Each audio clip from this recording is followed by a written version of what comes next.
I Thunderbolts. watched Thunderbolts as well. I've seen Thunderbolts. I guess spoilers are gonna come out here. If you haven't seen Thunderbolts, I would just stop now. I don't know what to tell you. Yeah, the rest of this episode is going to be about Thunderbolts. So pause, go see it, and then rejoin us. Yeah, right now. Power of friendship saves the day. What's up? I love it. I love that the hug was just the thing that he needed. People need to talk about their feelings. It would solve so many problems. You just gotta have a nice hug, and you'll feel all better. And then the villain's gone. I liked that it was a very physicalized manifestation of a psychological problem. That's a cool thing in movies. You know, movies. What are movies even about? You know, human problems. We all suffer with, you know, difficult thoughts. We all suffer with pain and strife, and physicalizing it, you know, making it a real enemy that you can punch that might kill you back. Cool. It's good. Always a cool thing to put in a movie. I was a big fan of it. Do we spoil? Should we add spoilers? Like explain this, because for people who haven't seen it, who aren't going to see it. The Thunderbolts, Marvel's newest entry into the Marvel Cinematic Universe. Asterisk, Thunderbolts asterisk, they're actually the new Avengers. A bunch of anti-heroes, kind of. Yeah, anti-heroes join up together to stop a new world threat. Red Guardian calls them anti-heroes in the limo. No, yeah, they're anti-heroes. And by the end, they're heroes. Yeah. They do become heroes by the end. They all try to run away from their responsibilities so many times, but they think they're not worth it. They think they're too villainous or too unredeemable, but they're wrong. They are redeemable. All they have to do is be a hero. You want to be a hero? Be a hero. A hero is as heroes do, you know? You know who isn't a hero? Forrest Gump said that. You know who isn't a hero? Fucking Taskmaster, because she's fucking dead. She's fucking dead, yeah. Oh my god. Didn't see that coming. I genuinely forgot who that was. Yeah, I had to look it up. The audience, everyone clapped, you know, when they killed her. It's great. It was just the villain from Black Widow. That's it. A terrible version of her too. And she was completely forgettable. She was immediately forgettable and like irredeemable. Like I think she was an irredeemable villain. She wasn't a nuanced villain. She was just bad. Yeah. So they had to kill her. They had to kill her in the start of the right in movie. the head. Bam. I kept expecting it to be like a robot or something.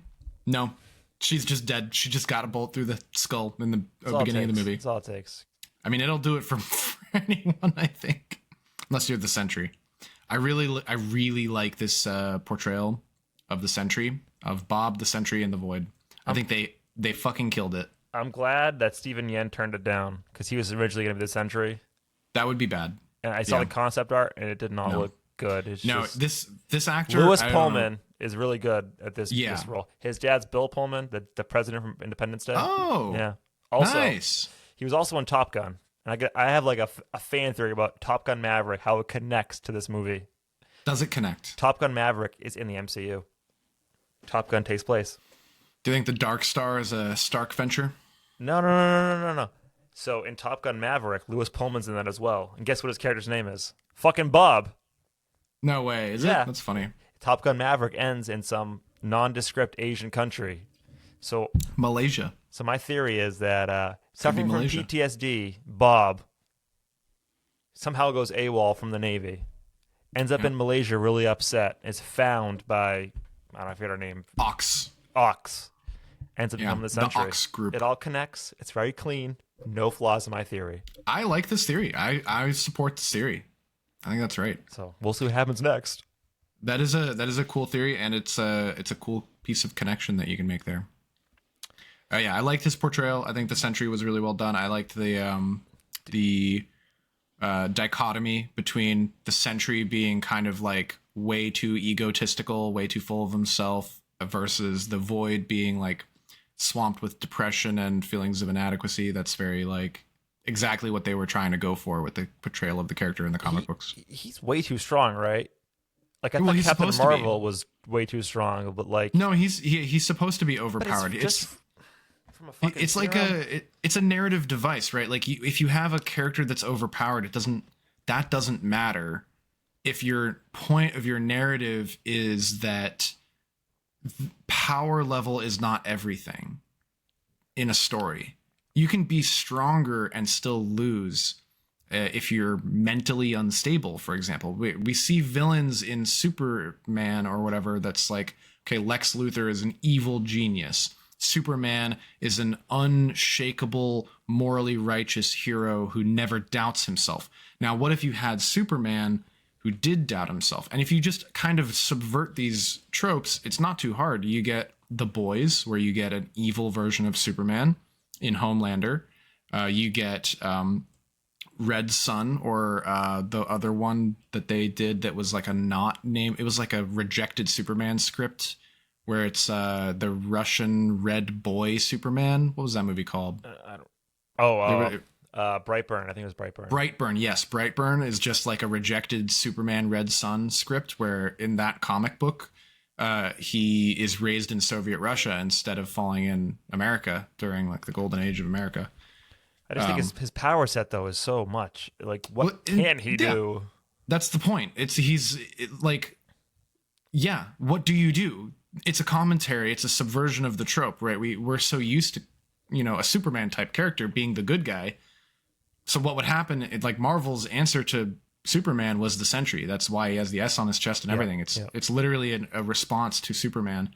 What if that character wasn't unshakable? What if, because the opposite of a completely mentally strong Superman who is completely righteous and has justice forefront of mind, what if Superman was unstable? What if Superman was not mentally strong? Well, suddenly you have this invincible character that's pure good. It's more complicated than that. People aren't just pure good. People can have mental disorders. What if that was Superman? It's cool. It's a cool. We'll see what he does in Doomsday. Yeah, I mean, they actually ran into this problem in Dragon Ball Z, where there was this character, Boo, who looked like a big wad of pink bubblegum, who was too overpowered. And the final arc of Dragon Ball is the tournament of power between all of the multiverses, or all of the universes. I thought the Boo saga was so fucking boring. It was not. It was boring and it was dumb, and it was. It's just too long. By that point, like, I know he wanted to stop at Cell Saga. This is a side tangent, yes. But like, so the company that was funding these wanted Akira Toriyama to keep writing more and more and more, and he wanted to be done. So he literally kind of like deliberately wrote bad content to say, "Look, you guys wanted this. Yeah, I'm gonna make it shit and dumb, and people are gonna hate it." And then some people ended up liking it, or he had a change of heart and he ended up writing more good content after that. Yeah, Dragon Ball Super is good. Yeah, but so you end up with Boo, I think is from Dragon Ball Super, but you end up with, or maybe it's the end of the original Dragon Ball saga, but you end up with Boo, Oop shows up at the end of Dragon Ball. Who's too overpowered and can just like turn people to chocolate at will. And when they had the tournament of power, they're like, well, we need Earth's strongest fighters, so we should bring Boo because he's overpowered. And the answer for that in the tournament is they just make him fall asleep, and nobody can wake him up. And he's like, oh, well, he's in one of his naps. I guess he's out for the tournament. Shucks. Because it's not as interesting story-wise if he was in the tournament. He's invincible and immortal and can do magic and turn people into whatever. Boom. I would say, though, for Thunderbolts, I'm really glad, there's no nanotech goop. There was no goop in the entire movie. It's like, oh, refreshing. Oh my god, he's wearing a fucking helmet. He's taking the helmet off, and it's a real thing.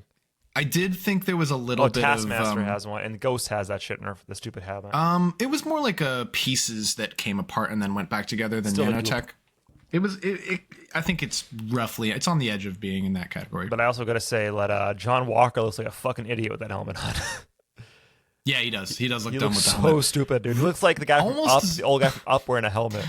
Almost as dumb as Red Guardian looks with the helmet. Like his looks better. It's the head shape. Awful.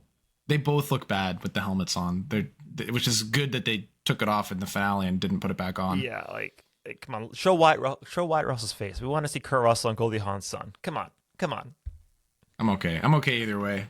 I think he plays a very good asshole. Yeah, I hope he doesn't die in Doomsday. I hope he sticks around for a while. I like that his wife left him and took the kid. That's a pretty funny plot point. Typical things for a veteran, right? Classic. Only veteran Like a things. fucking PTSD and the girl leaves. Typical woman. Oh, classic. It's definitely nothing to do with the fact that he was a dick. Yeah, took the serum and became worse. Shocker. I liked that there were superpowered people. They all had serums in them as opposed to fucking What Brave serum New do Bird. you? Where What no serum one did you get? What serum did you Hydra. get? Oh, That was so good. Bob. Such a funny scene in the gas station. Bob. Oh. Oh, okay. I had a couple issues with the physics of Bucky being able to flip a car over his head by just holding up his Wakanda arm. Yeah. It got melted by Sentry, and he just puts it back on, and it's fine. He's cool. That was weird. It's you know why? Because vibranium is fucking magical goop. Sure, vibranium, whatever. Goop. It's stupid. That was, and he just fine. It got half melted. Nah, it's fine. Just put it back on. Yeah, it's cool. Whatever. Just put in the dishwasher. I like that Walker's gun turned red hot and burned his hand. They put a little skin burning sound effect in there. That was cool. I would say the parts I don't like, what I don't care for the movie. The pacing in the movie feels a little off. It feels like it's really just 2 acts, which I really don't care for in a movie. It's like it did feel like bunker, it was 2 acts. building, and that was it. And it feels like they're missing something in the middle. I don't know, or in the beginning. It's just like. I think that it was because each act had a kind of mid-act break where it feels like they're questioning their resolve. Yeah. And so it kind of serves as 4 acts, but with that that mental challenge just gets resolved really quickly each time, so it kind of flies right past. Yeah, and I also appreciate how they have this whole subplot for the impeachment. And they bring in Wendell Pierce, and he's in DC with Bucky. That and felt then it's really out of place. Nothing ever happens of it. It just shows up one more time, then it's over. And then he's not even there at the end. I feel like they should have put him in there at the ending is so abrupt, really, too. It is quite abrupt. It felt like they had a bunch of script that they deleted or didn't end up using. The first Marvel movie with a fucking time jump in the post-credit scene? What the fuck? It was 14 months later in the post-credit scene. They have a little thing for that. Is it the first one that has a time jump? I thought it specifically says as a time. Specifically says as a time jump. They're really trying to push it up to get the Doomsday. It's we realize we fucked up this whole phase of the MCU, so we're just gonna try to rush it in and make it it just feels like we're going to Doomsday now, and it's we don't even know who Captain Sam Wilson's Avengers are. We know who the new Avengers are, but there's gonna be so much going on in Doomsday to fit in one movie that I don't think how is it gonna work. So it's funny because the new Avengers in the comics are in Avengers Tower that gets taken over in the same way. They're in the same Avengers Tower. All of the Avengers are outlaws and on the run. And Green Goblin is the one who replaces Tony Stark's role. I forget what's his secret identity, Green Goblin? Norman Osborn. Osborn, yeah. Osborn is the one running the new Avengers. And it has secret agent or U.S. agent. But just trying to go into this MCU where this culmination of all these movies now for Doomsday, it doesn't make sense. They feel like they're missing movies in between. We don't these characters aren't developed now. Some of them are probably going to die in Doomsday, and Doomsday's going to be with 3 hours and got to fit in the X-Men characters too and the Fantastic Four. It's it feels like they kind of had the whiteboard plan of we'll just have TV shows fill in these gaps, and then I think they shied away, probably rightfully, from all of the too many TV shows. Yeah, they did. So Marvel's being forced by the time the Disney CEO for more content. Yeah, and then they kind of backed away from that a little bit, but they didn't go and change it out with movies, which they probably should have. No, they didn't. This probably should have had some kind of actual epilogue, or I don't think there was enough here for another movie. Well, I don't maybe should have just made the movie longer. Probably that, but they just think there's missing things for development. It did feel, or they could have cut out the impeachment stuff and padded it with a little bit more of an actual epilogue. Yeah, I think the solution for them that they should do is instead of doing Doomsday Secret Wars is to put and make it into 3 movies. 2 is not enough for what they're trying to do. They could have more. If they're going to do Battle World, they're going to need so much more time. Yeah, that epilogue could have been the opening to the next movie. I think it is. I think it is literally the opening to Doomsday. So then I don't know why they wouldn't. Why did they even put it as a post-credit scene then? Because the Marvel brand is weak right now. Yeah. That's why. Maybe it is just a trailer. It is just like, here's the teaser. It was. I know it was added in last minute. Probably because the Fantastic Four trailer was like, people loved it. So yeah, we gotta get butts in those seats. So yeah. So I'm excited for Doomsday. I think it has a good potential for Fantastic Four being in the MCU. I'm excited about that. When does Fantastic Four come out? Is that this July? I hope it's this year. That'd be great. I think it is because Superman comes out in July too.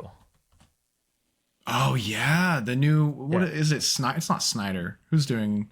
James Gunn. James Gunn, yeah, the new Gunn Superman. Yeah, July 25th comes out. I liked the. I saw a trailer or teaser for that where they had the robots carrying him inside. Oh yeah, I'm actually excited for it. It looks. I think Gunn is underappreciated. Oh hey Pippa. Yeah, it's not an origin story at least. Thank God. They're gonna. Oh yeah. They're throwing a lot in there. You know, it's not just like he's trying to establish the DC universe he's trying to build. So yeah. He should be allowed. I think Gunn is a good director. I think he's a good comic book director, and he has the whimsy, that's proper. Well, yeah. So I'm excited. Excited for it. It's looking good. Can't wait. All right, I think we hit an hour here. So it's practically midnight to me right now. So my God, 7. It's almost 8 o'clock. How are you still awake? Barely making it. Hanging in there. You're so brave. Thank you for saying that. I appreciate it. Yeah. I support the troops. Yeah. All right, let's wrap it because I'm falling asleep. All right. Let us know in the comments what you want us to talk about next week, or if you have any thoughts. So if we get no comments, we don't talk about anything. Yep. We'll have no topics. It's in your hands, listeners. We really need you to comment. Please, Ted. Please, we really need you. It helps us out. All right. Goodbye. Bye. Bye.